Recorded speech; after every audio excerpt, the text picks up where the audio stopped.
I'm Lando Norris. And I'm Oscar Piastri, and we're from Team McLaren. And today we're going to answer some questions from the internet. This is Formula One support. We got a little question from the ulterior kid. Is it true that F1 drivers can tell what course it is from just hearing an audio recording of it? I've seen people do it before. I feel like I'm going to be terrible at this. Well, this is coming down the pit We're lane. in the pit lane at the minute. Yep. Long pit lane. Okay, this is a very slow corner. I reckon it's Bahrain. Yeah, quick turn to... I think Bahrain, straight. I think Bahrain. You're right. It is. There you go. It's true. It's The possible. ulterior kid is true. Yeah. So that was just done via our knowledge of distance of pit exit Yeah. to turn one. The distance from the pit lane to the first corner is always different depending on the track. It sounded like we got up to like, I don't know, 5th gear or 6th gear, and then we went down a lot of gears, which means it's a slow corner. And then the next corner seemed pretty quick. I thought it would be Bahrain. So there you go. From @JSWallow123. I wonder why F1 drivers have to get weighed after a race. Do you know why? So we have a minimum weight limit of 798 kilograms, including the car. That's why we get weighed, just to make sure that we're not under the weight limit, because obviously that's an advantage. We do lose weight because we're sweating. Yeah. We're working hard. Doesn't always look it, but we are. Sometimes you have a very hot race, you can lose a lot. You can lose easily 3-4 kilograms. The most weight I've ever lost is probably, three and a bit kilos. And often we weigh ourselves before the session as well, because then the engineers have a good idea of what we're going to weigh so that we're not underweight and disqualified. From Juan14, what do you think is the hardest track in F1? I think Monaco. Probably Definitely up Monaco. there. Monaco or Singapore. Easiest one to crash. Yeah. Easiest one to make mistakes. Yeah. Most demanding. You just can't make a mistake. Simple as that. You make one little mistake, you're on the wall. That's game over. From @AshLikesRacing. What's your favorite F1 rivalry? I think for me, probably Senna versus Prost. I think it's probably the most famous one. We are rivals. We are rivals, yeah. I want to beat him and he wants to beat me. Yeah. But we have to pretend like we're besties. I think we both have the same goals.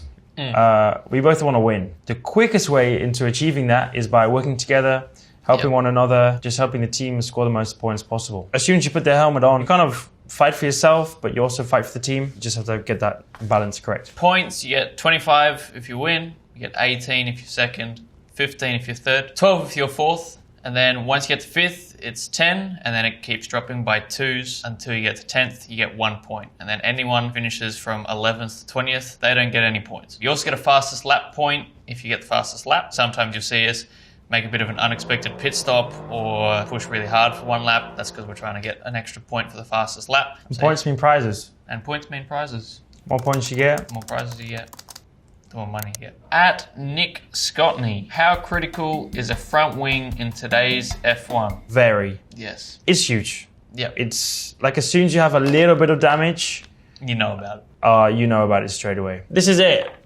This is the front wing, Yep. bit of the front nose, Yep. and the front wing. Everything on the car is pretty much aimed at trying to push the car into That's the how you get more ground. grip. That's downforce. That just pushes the car down, that pushes the tires down, gives you more grip, Yep. basically makes you go quicker. So this is crucial when you're steering. Yep. You take this off, you'll turn into a corner, there's no load, there's no grip on the front tires, you'll just go straight on. Just as important as this is, the rear wing, which Oscar's pre-prepared, basically does the same thing but at the back of the car. Yep. Pushes the car down, gives you a lot more rear grip. It'll be difficult to even complete a lap. You would spin a lot and probably crash a lot. These are like everything to us. Yep. These And are the other- magical. The other thing is the car is designed to have a front wing on it. So if you take the front wing off, the rest of the car doesn't really work either. But the air goes through the front wing first, obviously, and then it goes like to the floor, it goes to the rear wing. So if you lose the front wing, all the air doesn't get directed where it needs to go, and then you have even more problems than just losing the front wing. @NoNeMedium asks, what's the driver's visibility like? Pretty bad. You see your car, Yeah. the first bit of like ground that you can see, like probably 10 meters ahead. When you're driving, you're kind of just focusing on what's ahead of you. Even like, we have the halo, protects our head, but you don't really see it because similar to like your nose, you're looking far enough ahead that it kind of, your mind just blurs it out. But because you're looking 20 meters ahead, 30 meters ahead, and you get your own sense of gears, like we have the gear number on on a screen. Maybe you do. I never look at it. I never Like look you at just it do it either. off of sound, you do it off of memory, off of feeling. When we pull up to the pit stop sometimes, we have people all around the car. You don't want to hurt anyone. But you also want to gain every little bit of lap time possible. So you push it as much as you can. But we still make mistakes. We misjudge it sometimes. Sometimes you kind of lock up. Yeah. You hit the guy, but he's ready to kind of absorb a bit of the impact. And then he jacks the car up, they change the tires, put it back down, and you go. Like the first time you do it, you enter very slowly. And you kind of slowly start to learn how much you can push it and exactly how long and wide the car is. But that's something that takes time. We also have like a board that we kind of line our tires up with. So we have like a good reference, and we can't see much out of the car, but we can see a little bit sort of the top of the tires and a little bit above that. Otherwise, you probably see a lot more people getting hit. So our next question is from @BeforeWeKiss. How do you drivers know that it's time for a pit stop? Our engineer just tells us. Ultimately, we can decide if we don't want to or not. Usually there's a pretty good reason why they would call us into the pit lane. You kind of pit for 2 reasons. Actually, you can have 3 reasons. 1, you got damage. 2, the tires are wearing out. The tires made of rubber. Over time, that wears down. The less rubber you have, the less grip you have. So at a certain point, it's better to come into the pits, put new tires on. They're always talking to us about how our tires are going, whether we think we can keep going, and if it gets really bad, whether we can keep the car on the track. Sometimes you might just pit because the guy behind you is pit. Undercut is when someone pits before you, puts on fresh tires, and then by the time that you pit, you actually come out behind them. Overcuts, which is actually the opposite of that. You put on fresh tires, but really the fresh tires aren't that much better, or maybe they're difficult to warm up. Then it's actually better to go for a bit longer, pit later, and maybe you overtake someone that way. That's when you get into the more technical stuff with strategy, which is a big part of racing. So there's a lot of communication around that side of things. So you kind of want to be able to communicate with your team without giving away too much information, because all the other teams can listen to each other's radio. That's why you never hear anyone say what lap they're going to pit, because then you tell the whole pit lane what your strategy is. From Amber Lounge Limited. What's your favorite F1 car shape? Well, we grew up watching like 2010s or late 2000s, so the old cars like Lando's holding look really cool. Much more simple than what we have now. The McLaren MP4 2B 1985 Prost car. I think I've driven this one. I think I drove it in Sonoma. Oh. Just everything's cool about it. Yeah. Everything. The colors, the look. Sounds incredible as well. For me, sound is a big part of everything. Yeah. Cars nowadays sound terrible.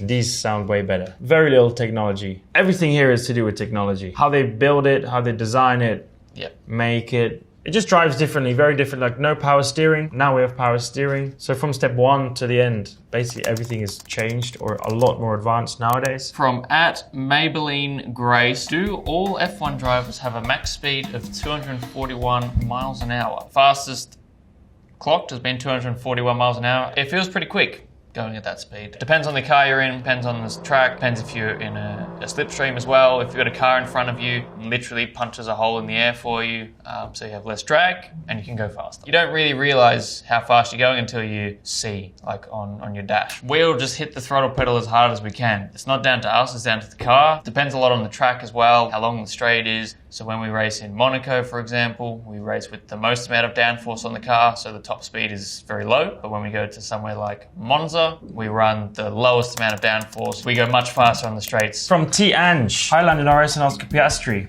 I have a question for both of you. What are your rituals or warm-ups you do before going onto the race? I always do like a physical warm-up before the race, some skipping, some stretches, and I lie on my bed, I have a little massage, I listen to some music. The more chilled I can be, the better. One other thing we do a few days before the race is walk the track. to see if there's anything new that's changed from the year before, or if it's a new circuit or a track we haven't been to. Just looking at the curbs, what things to avoid, what places you definitely don't want to over push, what places you can push, places you don't want to make mistakes or you can afford to make mistakes. Different things like that. We talk a lot about the strategy before the race, so we have some plans about what we might want to do in the race. If there's 1 pit stop or 2 or 3, we'll have plans that might have different amount of pit stops. Next question we got from Samurai Sofri. How does one train to become an F1 driver so that they can also have cat-like reflexes?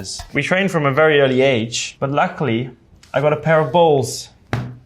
Let's put it to the test. I'm going to test you. There's many different ways of doing things. Here's one of them. Yeah. Are you ready? As ready as I'll ever be. Uh-huh. There you go. Oh! 3. You got it! Every Yeah. driver does something different. I use these lights which come on, you have to react to the lights. You can also get these glasses which like flicker.